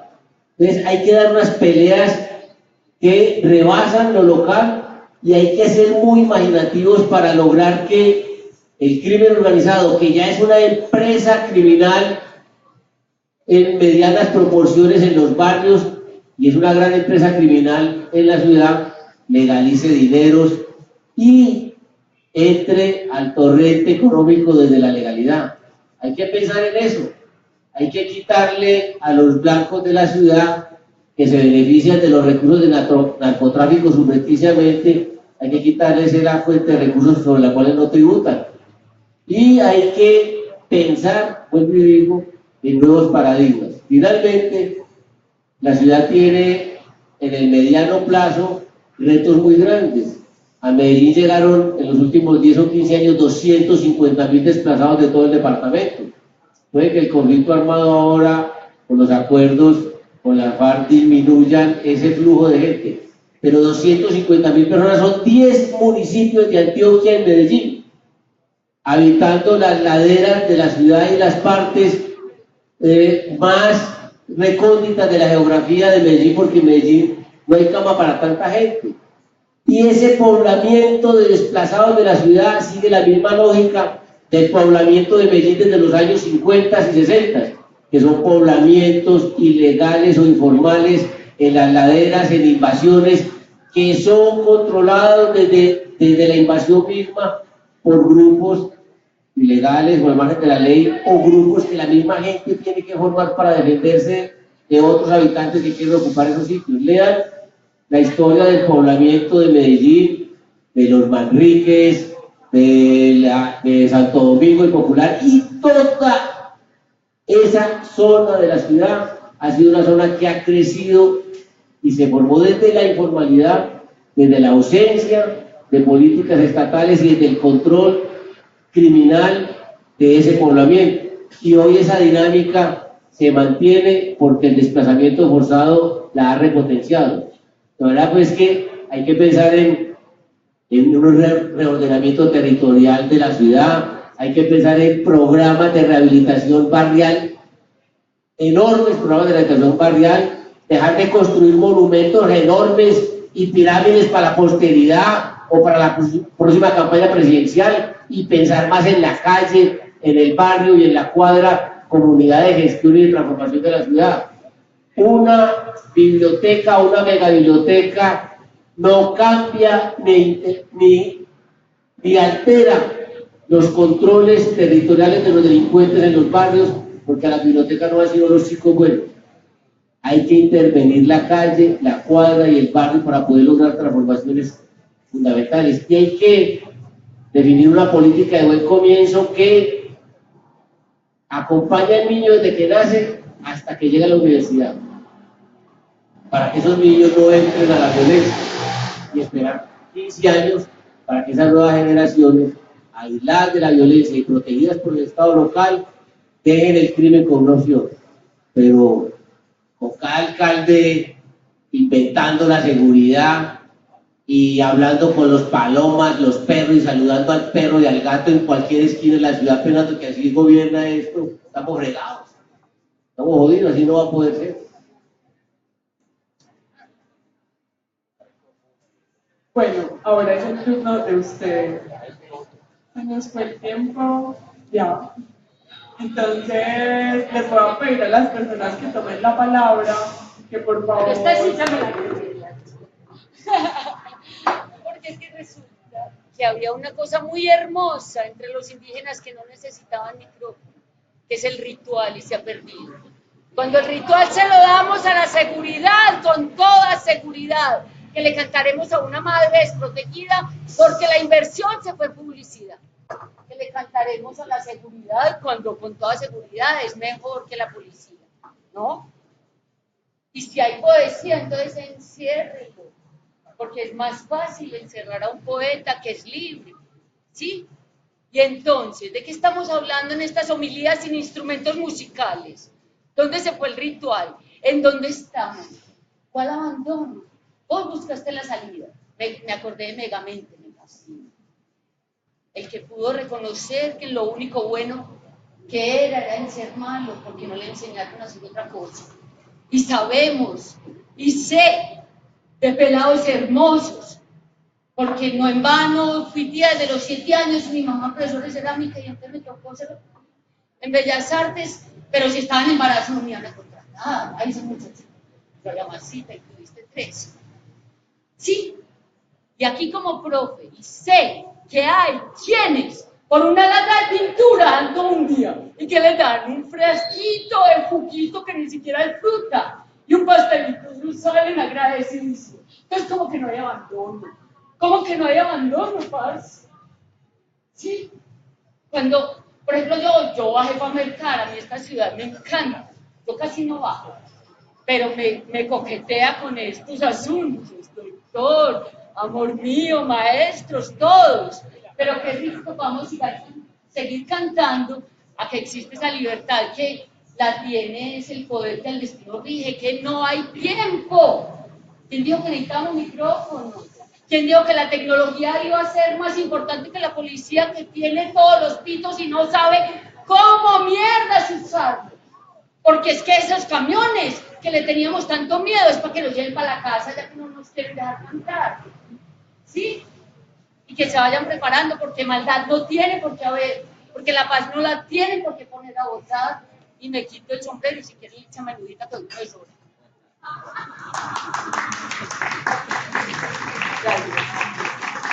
Y a mí no es en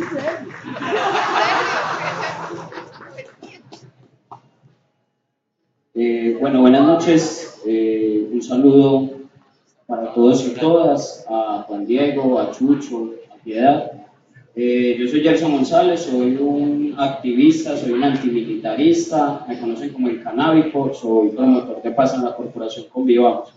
Varios puntos que me han llamado la atención dentro de las declaraciones, dentro de las presentaciones, y es pensar que para mi generación es lamentable escuchar 3 intervenciones que nos condenan a seguir siendo la Medellín de todos los tiempos en el mismo tiempo.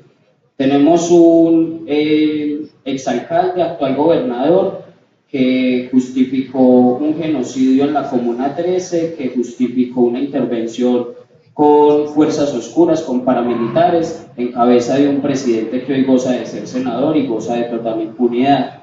Tenemos un exsecretario que hoy nos dice que todas las alcaldías han gobernado con la pillería y eso es lamentable. Y pues tenemos un exsecretario de seguridad que terminó siendo un alias más de esta ciudad. Cuando Chucho plantea que Alonso rompió con Job, pues sí, eso es claro. Alonso hace una ruptura con Corporación Democracia, pero la ruptura no la hace Palacio de Nariño, y recuerden que Job entró por la puerta trasera de Palacio con complacencia del expresidente. Hay un asunto que me llamó mucho la atención y le agradezco a Chucho, ese asunto de la negociación con la Cachona y el Costeño. Eso aumentó los desplazamientos en los barrios de los populares, Santo Domingo, aumentó las amenazas a líderes comunitarios y a algunas organizaciones. Eso me lleva a preguntar entonces cuál es el papel de la clase política antioqueña con relación a esa cogobernanza. Aquí se ha dicho casi toda la noche, desde que empezó el espacio, que hay que quitarle el crimen, que hay que quitarle la extorsión, pero yo siento también que a estas mafias hay que quitarles la política. Es imposible pensar, y aquí no podemos seguir culpando solo al alcalde, aquí hay concejales que gozan de ser ya casi que parte del inventario del consejo, ese inventario inmueble, porque también se ha sostenido gracias a que sus ediles, a que sus cuotas clientelistas y políticas en los barrios populares, lo que han hecho es hacerles las campañas. Bien recuerdo, y me llamó mucho la atención, lo pregunté en mis redes sociales, en Twitter, se lo pregunté a algunos de los personajes del equipo de campaña de Fico, cómo era posible que mientras en la campaña pasada, Alonso, Aní, Eugenio, Gabriel Jaime, denunciaban que les estaban cobrando vacuna por poder hacer política, y resulta que en Guadalupe habían vallas de Fico, cuenta con vos, en las plazas, en los acopios piratas que se montaron y que hoy financian al paramilitarismo en los barrios gracias al modelo de movilidad que nos metieron a la brava, y eso a mí me hace preguntarme entonces cuál es la responsabilidad también de los partidos políticos que hoy tienen a esa camada de lagartos cogobernando con la pillería. El otro asunto es también entender que Medellín, como muchas veces Juan Diego lo ha planteado en muchas de sus intervenciones públicas y otros y otras, es que hemos sido laboratorio de un sinfín de cosas, desde los 60, 70, los 80, ¿cierto? Y en últimas, no hemos podido pasar de ser un laboratorio porque aquí ha sido más fácil pensar en que hay que darle garrote a quien no se acomoda a la cultura y a la sociedad, y no hemos podido pensar que aquí lo que hay que hacer es una deconstrucción cultural ni la berraca para poder empezar a transformar los imaginarios de la violencia, que no solo se sustentan en la familia, se sustentan en la escuela, se sustentan en la cogobernanza, y digamos que no podríamos pensar en que solamente los responsables son las mamás en las casas o en los barrios. Hay un asunto también que es con respecto a las zonas vedadas para la gobernanza. Pienso al igual que Juan Diego que aquí hay un alto nivel de inversión social. El presupuesto participativo fue muestra de ello. Y el asunto de quererlo modificar fue un asunto de que se le salió de las manos a algunos concejales y a las mismas administraciones de turno el poder oxigenar y limpiar la política local y la política como tal del municipio con respecto al crimen. Hay otro asunto pues que ya termina siendo a modo de consulta, es con respecto a la violencia de género en esta ciudad. Hay unos aumentos abismales. Del 2006 al 2017 aumenta el 25% en los feminicidios. Aquí tenemos un alcalde que no hace más que dar transmisiones en vivo por Facebook, por Twitter.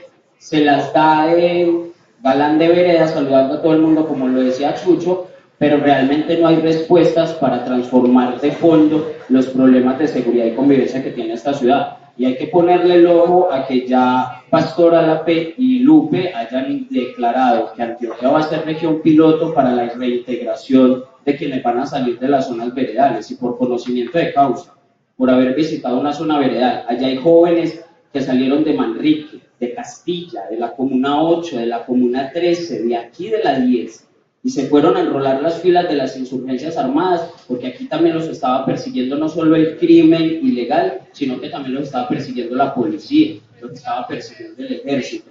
Y aquí habría que preguntarnos entonces cuál ha sido la corresponsabilidad, no solo la cogobernanza, que se justifica aquí tan vilmente. Muchas gracias.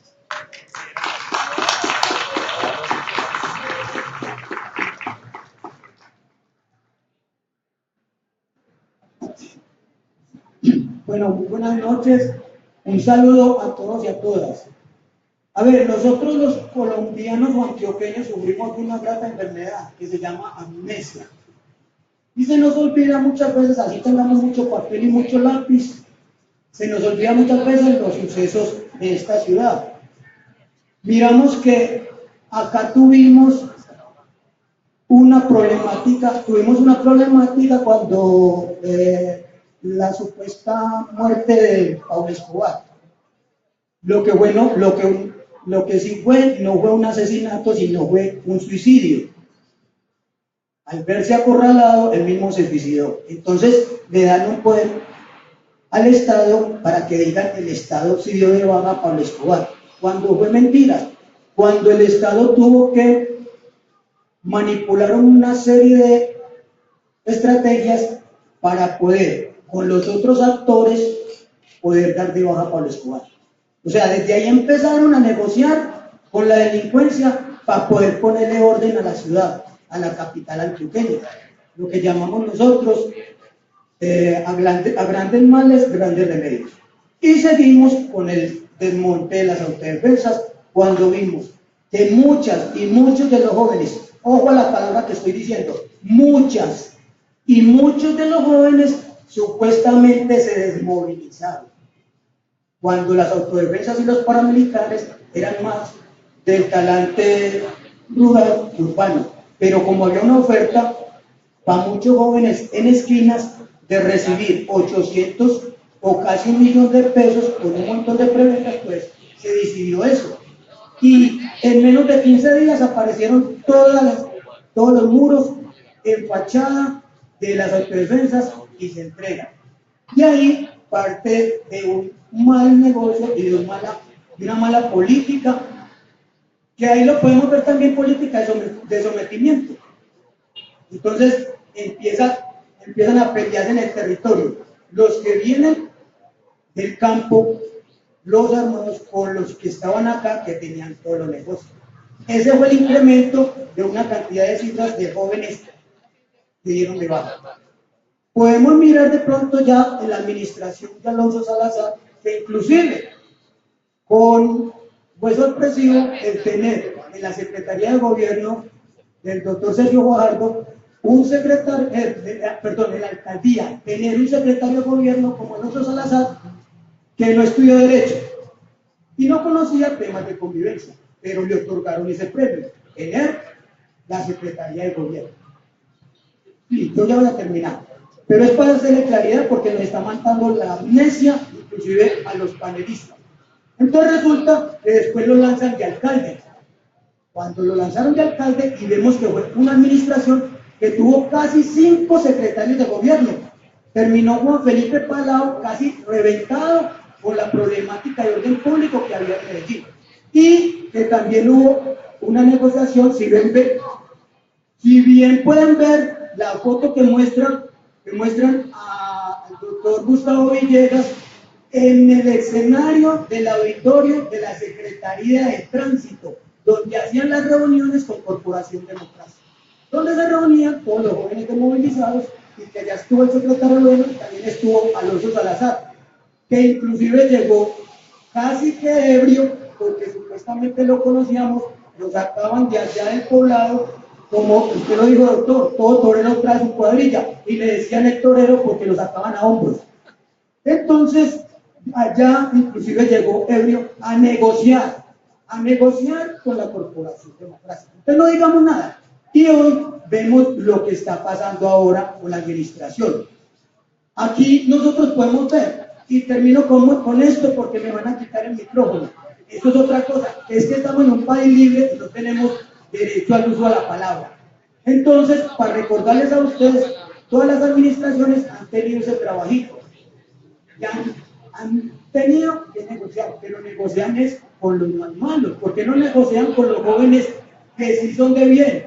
Con los jóvenes que necesitan tener un cambio, necesitan fortalecerse en educación, en una cantidad de cosas. Y lo dijeron ustedes, la ciudad de la ciencia y la tecnología, la ciudad innovadora, y no han podido dar con eso.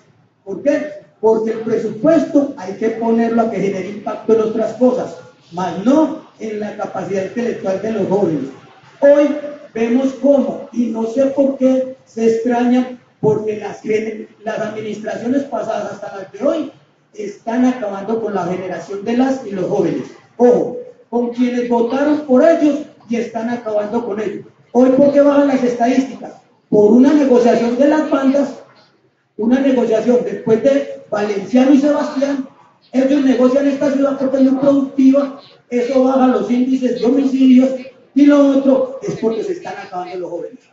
Si pueden dar una estadística, y se lo pido a Piedad Restrepo, ya para terminar, para que haga una investigación, ¿cuántas y cuántos jóvenes hay en este momento en la ciudad? Porque se están agotando. En este momento la Comuna 6 es la que tiene una pequeña cifra nos arrojan de que es la comuna con más jóvenes que hay, pero ya están saliendo porque lo están volviendo a reclutar. En el 2009, la Comuna 6 era la más violenta, tenía un índice de homicidios a comparación a la Comuna 10, a la Comuna 13 y a la Comuna 1. Este estudio se hizo que arrojó de que hubieran problemas con el secretario de gobierno, con el director de medicina legal, con el comandante de la policía, porque las cifras no cuadraban. Muchas gracias, mi hermano.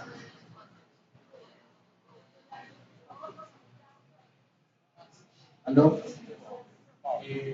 Bueno, muchísimas gracias a los organizadores y a los panelistas, sobre todo por la sinceridad y por la honestidad. Una preguntita, digamos, con 3 datos y una preguntita final. A ver, cuando Pablo Escobar es bien sabido que el negocio inmobiliario se convirtió en uno de los negocios más importantes para lavar dinero, ¿cierto? Luego, en la guerra contra Pablo Escobar, se conoció que una fracción del cartel de Medellín hizo negociación con el Estado y con fuerzas militares y con empresarios y con personas de Estados Unidos para, digamos, acabar con Pablo Escobar, ¿cierto? Posteriormente, después de la muerte de Pablo Escobar, esa fracción del cartel de Medellín cambió de nombre, se volvió Autodefensas Unidas de Colombia y se sabe por una investigación que hicieron algunas ONGs de la ciudad, se llama Memorias de la Impunidad, que me regaló un buen amigo, por lo menos yo lo considero muy buen amigo. Se sabe que empresarios que participaron también en esa persecución de Pablo Escobar financiaron a las autodefensas. Entre ellas, digamos, el Estado de Chetes va a dar algunas empresas muy reputadas de la ciudad, entre ellas Conavi. Conavi era, digamos, uno de los dueños de Conavi era, ¿cómo? Álvaro Villegas. Fueron uno de los financiadores.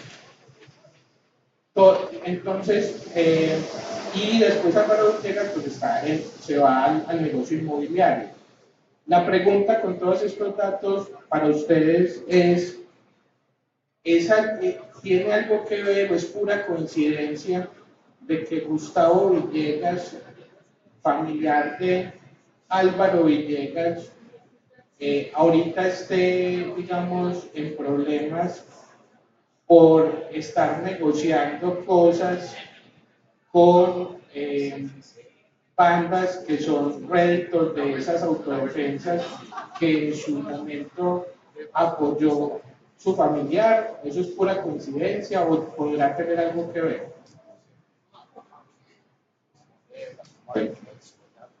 Buenas noches.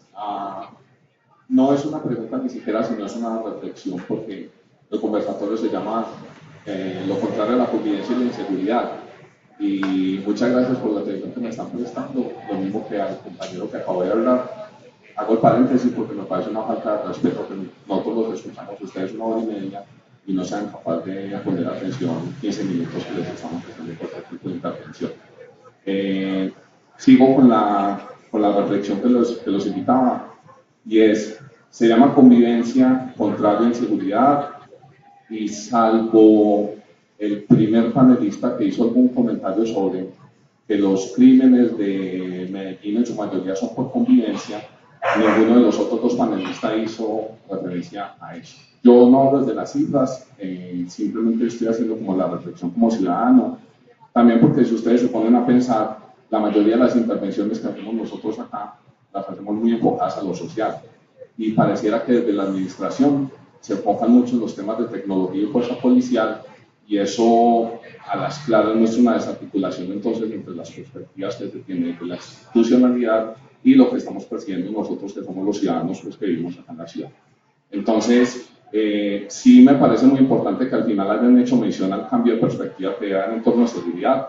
Yo creo que el tema de seguridad se ha vendido mucho desde fuerza policial, un helicóptero que vale, ¿cuántos? 6.500 millones de pesos valió la adecuación, pero al mismo tiempo la invitación es, con esa plata se pueden hacer más cuadrantes, pero la solución no puede ser la policía, y la solución no puede ser armarnos más o armar a uno de los sectores que ha sido muy importante en la generación de conflictos en la ciudad, como es la fuerza política, precisamente.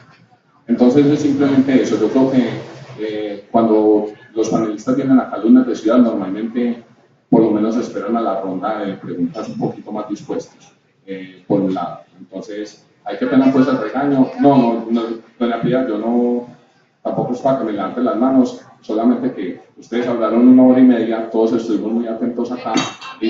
Amigo, nos han dejado responder, han estado haciendo preguntas, entonces por favor sé consecuente también con lo que ha sucedido. Es que no es... Ni siquiera teníamos el micrófono, entonces te estamos poniendo atención, ahorita te respondo, por supuesto que sí. El principio básico de la conversación es escuchar y aceptar las opiniones de los otros. Simplemente lo digo es porque mientras el compañero estaba haciendo su intervención, usted no, casualmente usted no. Se pararon, saludaron a los que llegaron a hacerle la visita y muy chévere y todo, pero es simplemente eso. Tampoco es como para que se enoje mucho menos, y yo simplemente estoy expresando acá mi opinión. Muchas gracias.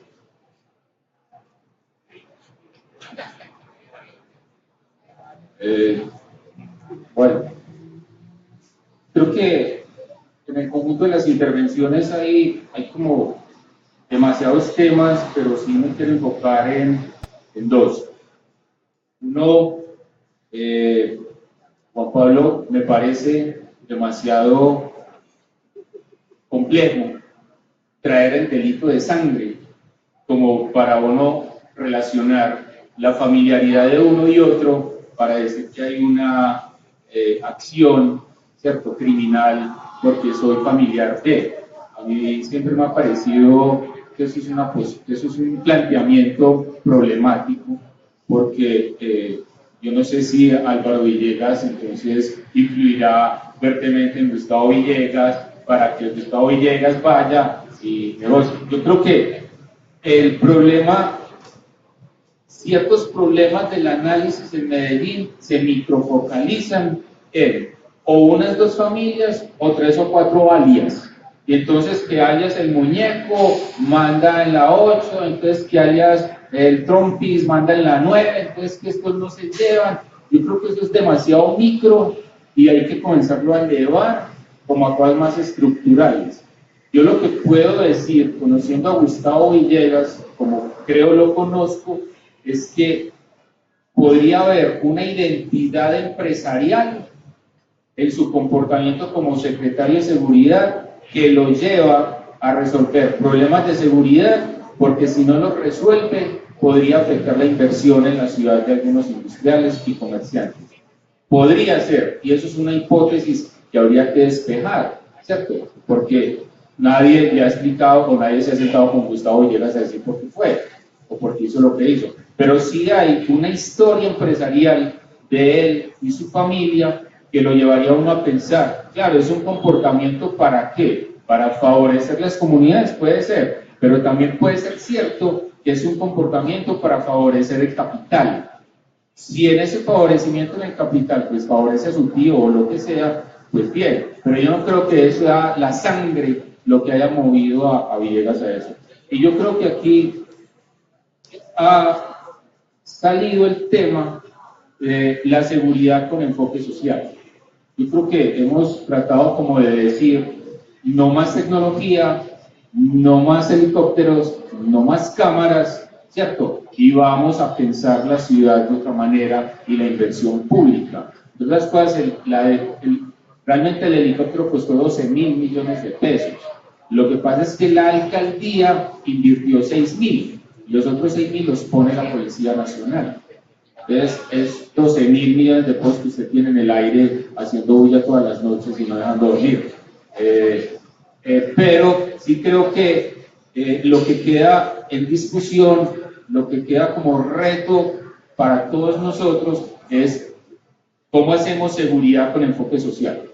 Creo que eso está ahí, es lo que nos propone esta discusión al final y lo que habría que desarrollar desde los distintos escenarios donde nos movemos. Liderazgos sociales, organizaciones no gubernamentales, funcionarios, empresa privada, académicos, periodistas, ciudadanos del común. Es cómo jalonamos, sí, seguridad sí, policía sí, pero traiga otras cosas, ¿cierto? Tiene que ser integral, y creo que ese es el mensaje que después de mucho hablar, de escucharnos, creo que queda ahí expuesto para futuros desarrollos. Mejor no lo puedo haber dicho, estoy completamente de acuerdo con usted, y creo que en la última respuesta que di estábamos en la misma forma. Frente a tu pregunta, al principio yo me referí dentro de los indicadores, la forma como Medellín, cómo vamos mide la convivencia, los indicadores de violencia intrafamiliar, las lesiones no personales, lesiones no fatales, y ahí pues lo que hemos evidenciado es que se mantienen los patrones a través del tiempo, que no ha habido mayores cambios. Pero frente a también tu pregunta, y me faltó decirlo al inicio, yo hablé de la mayor inversión en tecnología, nosotros también lo hemos puesto así en nuestro informe, hay una menor inversión en los temas que tienen que ver, por ejemplo, con violencia intrafamiliar, paz y derechos humanos. De 10 pesos invertidos en seguridad, 9 se van a seguridad y uno de esos pesos, o sea, de 10 pesos, 1 peso se va para paz y derechos humanos y los temas de violencia intrafamiliar. Yo creo que hay que cambiar ese enfoque de inversión, claramente, y así también ha sido una de las recomendaciones que ha hecho Medellín, como vamos a la administración pasada y a esta también. De los 250 y pico homicidios que dan a la fecha, 52 homicidios son por problemas de convivencia y 15 homicidios son por problemas domésticos.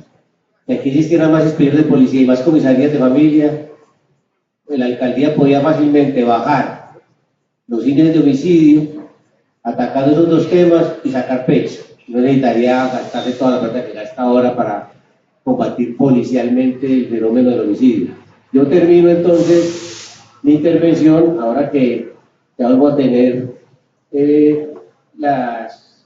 los tips que preparé para esta reunión, resumiendo lo que yo digo, y lo digo de la siguiente manera. Primera tesis.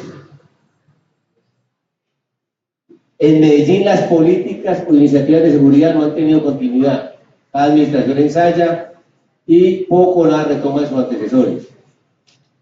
Segunda tesis. Lo único que ha tenido continuidad en Medellín es la concertación, el diálogo vergonzante o el apaciguamiento, cuando no la cogestión de la seguridad entre pillos y administración local. Tercera tesis.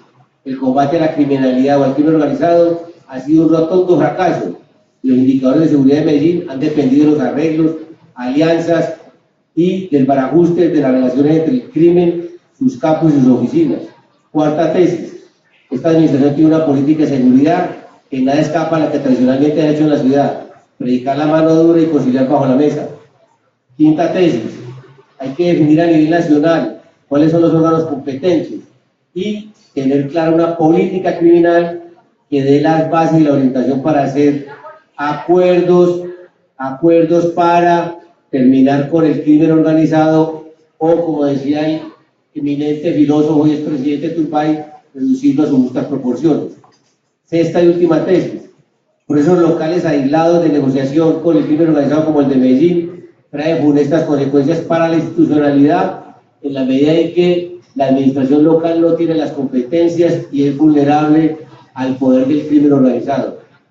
Muchas gracias. Desorganizar el crimen y organizarnos los creativos.